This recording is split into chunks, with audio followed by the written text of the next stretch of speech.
Hello friends, मैं हूँ साक्षी। स्वागत है आपका अपने ही यूट्यूब चैनल अचीवमेंट में। दोस्तों, आज की वीडियो बहुत ही इंपॉर्टेंट है, जहां पर हम आपके लिए लेखपाल से संबंधित महत्वपूर्ण जानकारी लेकर आए हैं। फ्रेंड्स, यहां पर हम लेखपाल से संबंधित सभी इंपॉर्टेंट पॉइंट्स को डिस्कस करेंगे, जो कि यूपी लेखपाल परीक्षा में मोस्टली पूछे जाते हैं। तो फ्रेंड्स, ये इस लिहाज से बहुत ही इंपॉर्टेंट टॉपिक है। दोस्तों, लेखपाल बनने का सपना तो सभी का ही है, लेकिन यह भी जानकारी जरूरी है कि लेखपाल क्या होता है, इसके कार्य क्या होते हैं और यह शब्द कहाँ से आया, और यहाँ पर इसके जितने भी कर्तव्य होंगे वो सभी और इसके संबंधित कार्य सभी के सभी आपको यहाँ पर जानकारी एक ही वीडियो में मिल जाएगी। तो फ्रेंड्स, वीडियो में लास्ट तक बने रहिए। तो चलते हैं हम अपने फर्स्ट पॉइंट की तरफ। पटवारी शब्द का प्रारंभ किया था शेरशाह सूरी ने। तो आप देख सकते हैं कि पटवारी शब्द का प्रारंभ शेरशाह सूरी के द्वारा सर्वप्रथम किया गया था। पटवारी का नाम बदलकर लेखपाल हो चुका है और यह चौधरी चरण सिंह की सरकार के समय में किया गया था। पहले इसको पटवारी बोला जाता था, अब इस पद को लेखपाल कहा जाता है। अब देखते हैं कि लेखपाल या फिर पटवारी क्या होता है। तो ग्राम स्तर में एक कर्मचारी होता है जिसके क्षेत्र में एक या एक से अधिक गाँव होते हैं, और पूरा का पूरा जो गांव की भूमि का विवरण होता है वह सभी लेखपाल ही रखता है। एक किसान के पास कितनी भूमि है, उसकी क्या किस्म है और वह कितनी कीमत की है, यह सभी लेखा-जोखा लेखपाल या फिर पटवारी के पास ही होता है। तो आपको यहाँ से पढ़ सकते हैं। नेक्स्ट चलते हैं। आप देखते हैं फ्रेंड्स, लेखपाल के कर्तव्य। दोस्तों, परीक्षा में पूछ लिया जाता है, जैसे 4 ऑप्शन देंगे आपको और उनमें से कुछ कार्य बताएंगे, तो आपको उसमें से छांटना होता है कि लेखपाल के कौन कौन से कर्तव्य हैं। तो फर्स्ट देखते हैं, लेखपाल के पास उसके अधिकार क्षेत्र में जितने भी गांव आते हैं उनसे संबंधित कागजात भी लेखपाल ही रखता है, जिसको भू अभिलेखा कहते हैं। फ्रेंड्स, ये भू अभिलेखा शब्द भी बहुत इंपॉर्टेंट है, जहां से पूछ लेते हैं कि भू अभिलेखा किसे कहते हैं। तो आपको पता होना चाहिए कि भू अभिलेखा जितने भी खेती से संबंधित कागजात होते हैं लेखपाल के पास, उसको भू अभिलेखा कहते हैं। नेक्स्ट पे चलते हैं। किसानों को उनकी भूमि के संदर्भ में जानकारी उपलब्ध कराना, यह भी लेखपाल का ही कर्तव्य होता है। थर्ड पॉइंट है, लेखपाल अपने कागजात में खेत का नाम, लगान, उसका मालिक, उसका नंबर आदि सभी के सभी नोट करता है अपने कागजातों के अंदर। उसके पास सारा ही रिकॉर्ड होता है। नेक्स्ट है, वह खेतों में होने वाले परिवर्तनों के अनुसार कागजों में परिवर्तन करता है। यदि खेतों में कोई भी परिवर्तन होता है तो अपने कागजों को भी उसी के अकॉर्डिंग अपडेट कर लेगा।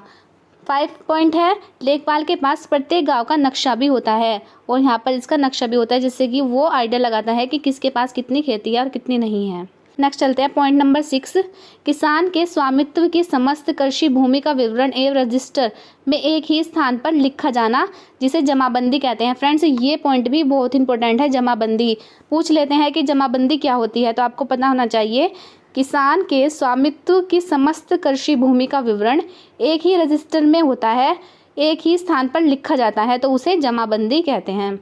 पॉइंट नंबर 7, प्रत्येक 4 वर्ष में जमाबंदी का नवीनीकरण किया जाता है। तो यहाँ से भी क्वेश्चन बनने के चांस हैं कि पूछ लेंगे कि जमाबंदी कितने साल बाद अपडेट होती है, तो आपको पता होना चाहिए कि 4 साल बाद जमाबंदी को अपडेट कर दिया जाता है। 8 पॉइंट देखते हैं। आजकल जमाबंदी का काम जो होता है वैसे नॉर्मली अब कंप्यूटर पे हो रहा है, डिजिटल हो गया है सब कुछ, पहले यह कागजों में किया जाता था। नंबर 9, अपने हलके में ग्रामों के लिए खतौनी मौजवार तैयार करना, यह सभी लेखपाल का ही कर्तव्य होता है। सभी खेतों के फसलों की जानकारी खसरे में दर्ज होती है। फ्रेंड्स, यहाँ पर ये पॉइंट भी नोट करें। खसरा क्या होता है, जितनी भी खेतों की फसलों की जानकारी होती है वह सभी खसरे में दर्ज की जाती हैं। नेक्स्ट देखते हैं, एक लेखपाल का उल्लेख। आप देखते हैं फ्रेंड्स, लेखपाल का उल्लेख कहाँ पर है। लेखपाल का उल्लेख उत्तर प्रदेश भू राजस्व अधिनियम 1901 की धारा 23 में वर्णित है।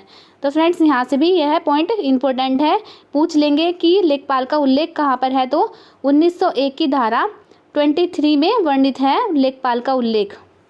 लेखपाल का ट्रांसफ़र कैसे होता है और कौन करता है, तो लेखपाल का ट्रांसफ़र परगना अधिकारी या फिर सहकारी कलेक्टर के द्वारा ही किया जाता है।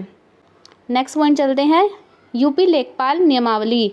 यूपी लेखपाल की जो नियमावली है वो कब बनी, तो 2006 में बनी। यहाँ से भी बहुत ही इंपॉर्टेंट पॉइंट है फ्रेंड्स, यूपी लेखपाल की नियमावली 2006 में बनी।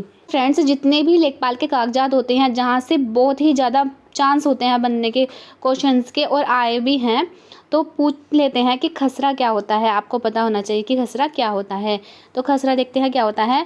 यह गांव का एक रजिस्टर होता है, कानूनी दस्तावेज होता है जो हर गांव के लिए अलग अलग बनाया जाता है।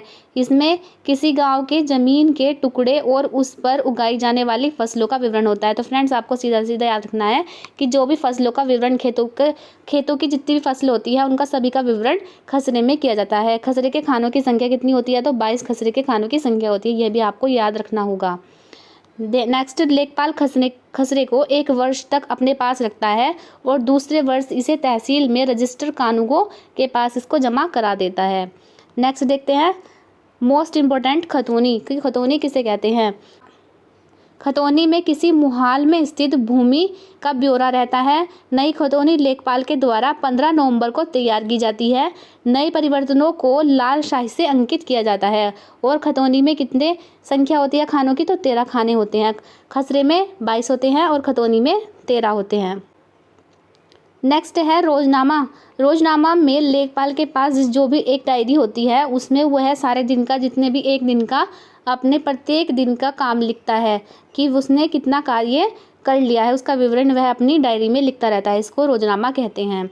नेक्स्ट है राजस्व लेखपाल अधीन होता है किसके? जो राजस्व लेखपाल होते हैं वो जिला अधिकारी या फिर डीएम के अधीन होते हैं। तो फ्रेंड्स, आज की जानकारी इतनी ही। यदि वीडियो अच्छी लगी तो प्लीज़ वीडियो को लाइक एंड सब्सक्राइब जरूर कर दीजिए करिए। फ्रेंड्स, यह पार्ट 1 था। आप पार्ट 2 भी इसका अपलोड कर देंगे जो लेखपाल की जानकारी से ही संबंधित होगा। तो फ्रेंड्स, तब तक के लिए thank you and best of luck.